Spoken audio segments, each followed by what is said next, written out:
Welcome to तालिम medical academy. इस lecture में हम लोग एनीमिया के बारे में डिस्कस करेंगे। लेकिन एनीमिया को डिस्कस करने से पहले मेरा आप लोगों से रिक्वेस्ट है, प्लीज़ मेरे चैनल तालिम मेडिकल एकेडमी को ज़्यादा से ज़्यादा सब्सक्राइब करें और शेयर करें। ओके, देखते हैं एनीमिया क्या होती है। देखिए, anaemia decrease in the number of red blood cell is called anaemia. मतलब इससे क्या हुआ कि रेड ब्लड सेल्स या कह सकते हैं आरबीसी का नंबर कम हो जाना या रेड ब्लड सेल का नंबर डिक्रीज हो जाना क्या कहलाता है? एनीमिया कहलाती है।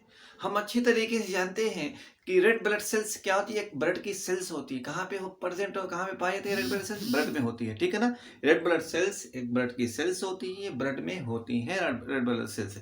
ये जब ब्लड के अंदर रेड ब्लड सेल के नंबर कम हो जाते हैं, डिक्रीज हो जाते हैं, तो उनको क्या बोलते हैं? एनीमिया, ठीक है ना। इस तरीके से हम लोगों ने समझ लिया है एनीमिया क्या होता है। देखिए, अब हम लोग इस डायग्राम से एनीमिया के बारे में अच्छे तरीके से समझ लेते हैं। देखिए, सबसे पहले हम ये जान लेते हैं ये डायग्राम किसका है। ये आरबीसी का है, रेड ब्लड सेल का ये डायग्राम, ये रेड ब्लड सेल्स है। हम अच्छे तरीके से जानते हैं रेड ब्लड सेल्स में क्या होती है, बहुत ही इंपॉर्टेंट प्रोटीन्स होती है, उसको क्या बोलेंगे? हीमोग्लोबिन। तो रेड ब्लड सेल्स में ये क्या है? हीमोग्लोबिन होगी। अच्छा, फिर इसके बाद देखते हैं रेड ब्लड सेल्स में और क्या होती है। हीमोग्लोबिन के अंदर क्या होता है? आयरन होता है। हीमोग्लोबिन के अंदर क्या होता है? ये आयरन हो गया। तो रेड ब्लड सेल्स में क्या? हीमोग्लोबिन हो गई, ये हीमोग्लोबिन हो गई, फिर आयरन हो गया। अच्छा, आयरन के अंदर या आयरन किससे जुड़ा होता है? ये ऑक्सीजन से जुड़ा होता है। तो हमने देखा रेड ब्लड सेल का स्ट्रक्चर क्या होता है। रेड ब्लड सेल में एक बहुत इंपॉर्टेंट प्रोटीन्स होती है जिसको बोलते हैं हीमोग्लोबिन।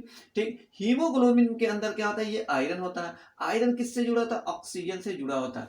तो कहने का मतलब मेरा ये हुआ कि रेड ब्लड सेल्स के नंबर कम हो जाएंगे, उसके साथ साथ हीमोग्लोबिन के लेवल कम हो जाएंगे, उसके साथ साथ आयरन के लेवल भी कम हो जाएगा ब्लड में। उसके साथ साथ आयरन क्या ले जाता है? ऑक्सीजन ले जाता है, उसके साथ साथ ऑक्सीजन भी कम हो जाएगा। तो किसी को एनीमिया होगी तो उसको क्या क्या प्रॉब्लम होगी?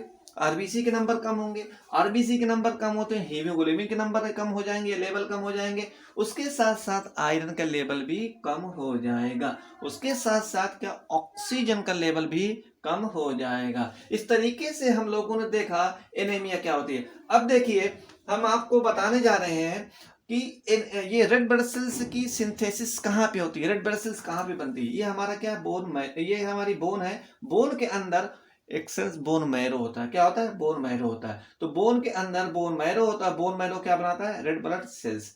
तो ये बोन रेड रेड बोन क्या बोलते हैं, रेड ब्लड सेल्स कहाँ बनती है? बोन मैरो में बनती है, ठीक है। लेकिन बोन मैरो को कौन एक्टिवेट करता है रेड ब्लड सेल बनाने के लिए? देखिए, किडनी के एक क्या ग्लाइकोप्रोटीन बनाती है, उसको क्या बोलेंगे? एरिथ्रोपोइटिन। एरिथ्रोपोइटिन एक ग्लाइकोप्रोटीन्स होती है जो किडनी बनाती है। ये एरिथ्रोपोइटिन प्रोटीन जब बनेगी, ये बोन को क्या ये बोन मैरो को क्या करेगी? एक्टिवेट कर देगी, उत्तेजित कर देगी, जिसकी वजह से बोन मैरो क्या है? रेड ब्लड सेल का सिंथेसिस या रेड ब्लड सेल को बनाना बढ़ा देगा। तो कहने का मतलब ये है रेड ब्लड की सिंथेसिस कौन करता है?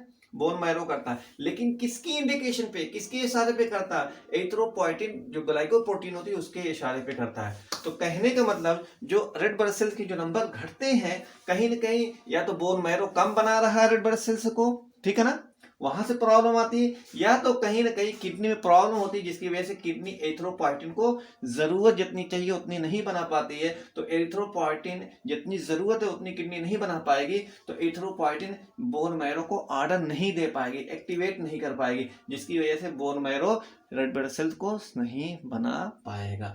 तो समझ में आया कि नहीं कि रेड ब्लड सेल्स कैसे इनके नंबर घटते हैं? एक रीजन ये भी है। और देखते हैं जो है क्या बोलते हैं, बहुत सारे रीजन है जिसकी वजह से रेड ब्लड सेल्स के नंबर कम होते हैं। आते हैं, देखते हैं causes of the anaemia. Anaemia के क्या क्या कॉजेज होते हैं, एनीमिया के क्या कारण होते हैं, उस चीज को समझते हैं, ठीक है ना। तो सबसे पहले जो कॉजेज होता है या कारण होता है एनीमिया का, ठीक है ना, लैक ऑफ आरबीसी प्रोडक्शन। मतलब रेड ब्लड सेल या आरबीसी का प्रोडक्शन में कमी हो जाती है, ठीक है ना। कमी कहां से होती होगी? इसका मतलब किडनी उतना हार्मोन ग्लाइकोप्रोटीन एरिथ्रोपोइटिन नहीं बना पाती जितना कि बनाना चाहिए। ये एरिथ्रोपोइटिन बोन मैरो को एक्टिवेट करता है, तो फिर बोन मैरो क्या बनाती है, रेड ब्लड सेल बनाती है। इसका मतलब कहीं ना कहीं बोन मैरो प्रॉब्लम हो जाता है, या एरिथ्रोपोइटिन जो ग्लाइकोप्रोटीन है लीवर में प्रॉब्लम होने की वजह से ये रिलीज इतना बन नहीं पाता है। दूसरा देखते हैं destruction of the RBC. Red blood cell क्या टूटने लगती है, रेड ब्लड सेल का अगर डिस्ट्रक्शन होगा तो रेड ब्लड सेल के जब डिस्ट्रक्शन होगा तो ब्लड के अंदर रेड ब्लड सेल के नंबर कम होंगे, जब ब्लड कम होंगे तो क्या हो जाएगी, एनीमिया हो जाएगी।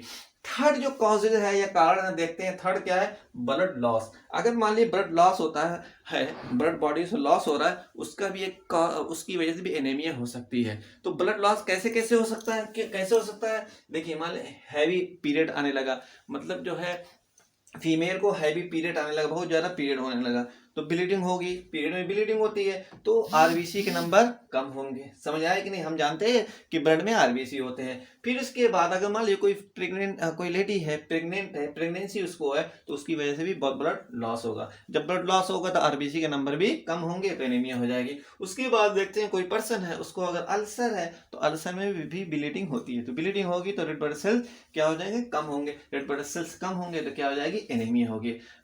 We have discuss about the causes of the anaemia. हम लोगों ने एनीमिया के कारण के बारे में, एनीमिया के कॉजेज के बारे में डिस्कस कर लिया कि एनीमिया क्यों हो जाती है, ठीक है ना।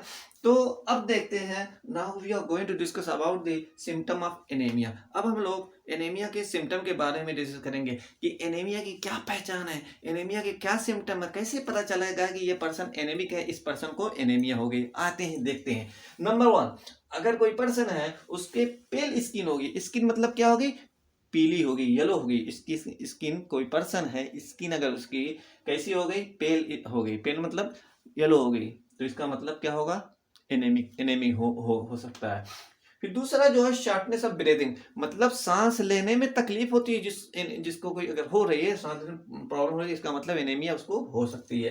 तीसरा जो है देख रहे हैं टैकीकार्डिया। टैकीकार्डिया मतलब हार्ट रेट या हार्ट बीट बढ़ जाती है, नॉर्मल से ज्यादा हो जाती है। तो अगर कोई हार्ट रेट या हार्ट बीट बढ़ जाए तो उसको भी समझो कि एनीमिया का एनीमिक हो सकता है, उसके भी सिम्टम यही। फिर उसके बाद नंबर 4 क्या है, वीकनेस। देखिए अगर एनीमिया होगी तो उसको जो वीकनेस भी होगी, है ना, बहुत कमजोरी लगेगी, जिसे लग रहा है बहुत वीक हो गए, ठीक है ना। फिर उसके बाद नंबर 5 क्या, फैटिक मतलब जो है, जैसे एनीमिया कोई है, पर्सन है एनीमिया उसको है, ये से क्या होगी, बहुत फैटिक होगी। फैटिक मतलब बहुत थका ऐसा मालूम होगा, उसको लगेगा हम बहुत थके हुए हैं, ठीक है ना। नंबर 6 हमने देखा चिल्स मतलब ये क्या, कोई एनीमिया का पर्सन है, एनीमिया का पेशेंट है, इसको एनीमिया है तो उसको चिल्स होगी। चिल्स मतलब उसकी बॉडी जब टच करेंगे तो वहाँ पे कोल्ड मतलब ठंडा ऐसा लगेगा। इस तरीके से we have discuss about the symptoms of the anaemia. हम लोगों ने एनीमिया के सिम्टम्स हम लोग डिस्कस कर लिया है ना। फिर उसके बाद now we will be discussing about the treatment of the anaemia. अब हम लोग देखते हैं कि एनीमिया के ट्रीटमेंट क्या है, एनीमिया के इलाज क्या है, अगर किसी पर्सन को एनीमिया हो जाती है उसको कैसे सही किया जा सकता है, देखते हैं। देखिए बहुत सारे ट्रीटमेंट है। आयरन के सप्लीमेंट देना चाहिए, क्या, आयरन के सप्लीमेंट देना चाहिए, क्योंकि हम देखते हैं हीमोग्लोबिन के अंदर क्या आयरन होता है, तो जब आरबीसी के नंबर कम होंगे तो हीमोग्लोबिन के नंबर कम होंगे, तो आयरन के भी नंबर कम होंगे, तो आयरन के का सप्लीमेंट देने से भी एनीमिया ठीक हो जाती है। फिर दूसरा देखा विटामिन B12। विटामिन B12 बहुत इंपॉर्टेंट है, मतलब जो है एनीमिक पेशेंट के लिए विटामिन B12 देना चाहिए, जिस पर्सन को मतलब एनीमिया होगी उससे भी सही होती है। फिर इसके बाद देखते हैं नंबर 3 देखते हैं ब्लड ट्रांसफ्यूजन। मान लीजिए जो है बहुत एनीमिक हो गया, बहुत ज्यादा ब्लीडिंग हो गई, जिसकी वजह से आरबीसी के नंबर बहुत कम हो गए, तो ब्लड ट्रांसफ्यूजन मतलब उस पर्सन को ब्लड चढ़ा दो, ब्लड ट्रांसफ्यूज कर दो, ताकि आरबीसी के नंबर मेंटेन हो जाए। तो आरबीसी के नंबर मेंटेन हो जाएंगे, नॉर्मल हो जाते, एनीमिया सही हो जाएगी, ठीक है ना, एनीमिया नहीं होगी। फिर नंबर 4 हम देखते हैं जो ट्रीटमेंट है क्या, फोलिक एसिड। फोलिक एसिड को विटामिन B9 भी कहते हैं, इसका भी बहुत ही इंपॉर्टेंट है रेड ब्लड सेल्स के प्रोडक्शन में। ओके, तो हम लोगों ने क्या देखा है कि ये ट्रीटमेंट है। ब्रीफ हम लोग एक बार डिस्कस कर लेते हैं। एनीमिया क्या है, एनीमिया जो है, anaemia is a disorder of the red blood cell. Anaemia जो है रेड ब्लड सेल का एक डिसऑर्डर होता है। डिसऑर्डर मीन्स यहाँ पे हो कह सकते हैं कि एनीमिया जो है रेड ब्लड सेल की खराबी की वजह से एक प्रॉब्लम होती है, उसको क्या बोलेंगे, एनीमिया, ठीक है ना। तो एनीमिया हमने क्या देखा, रेड ब्लड सेल्स की एक डिसऑर्डर होता है, या रेड ब्लड की खराबी की वजह से, या रेड ब्लड में कोई गड़बड़ी होने की वजह से जो प्रॉब्लम आती है उसको क्या बोलेंगे, एनीमिया। एनीमिया हमने क्या देखा, एनीमिया हमने यही देखा कि रेड ब्लड सेल्स के नंबर कम हो जाते हैं। इस तरीके से हमने देखा, हमने डिस्कस कर लिया। Okay, thank you for watching my video.